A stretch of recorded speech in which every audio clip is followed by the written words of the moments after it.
Yesterday, in verses 12 through 17, we hear Isaiah contrasting the greatness of God with the nations, which are as nothing before him. And then, as he continues in verses 18 to 24, he goes on to say how all the rulers of the nations are nothing before God also. Listen to verse 18 through 24. To whom then will you liken God, or what likeness compare with him? An idol? A workman casts it, and a goldsmith overlays it with gold and casts for it silver chains. As a gift one chooses mulberry wood, wood that will not rot, then seeks out a skilled artisan to set up an image that will not topple.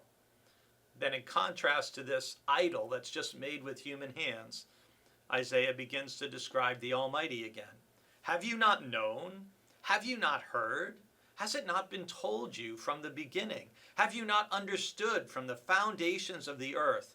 It is he who sits above the circle of the earth, and its inhabitants are like grasshoppers, who stretches out the heavens like a curtain and spreads them like a tent to live in, who brings princes to naught and makes the rulers of the earth as nothing.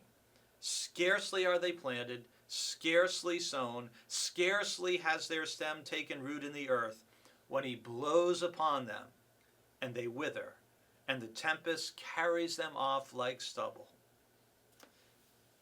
Wow.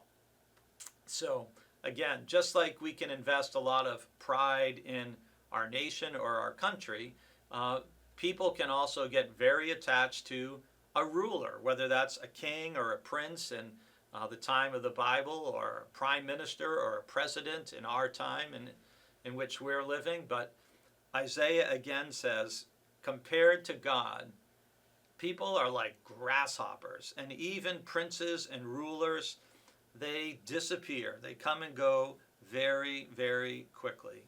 And the rulers of the earth are nothing compared to God. And so again, we're in a political year, a presidential election year in the United States, and some people have very strong feelings for the particular candidate that they support.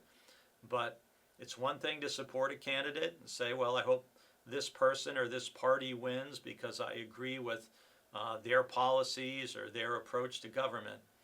It's something completely different to assign to a political ruler a place that only God should have in our hearts and in our devotion. And we never want to be guilty of that kind of idolatry, because as Isaiah reminds us, the rulers of the earth are as nothing before God.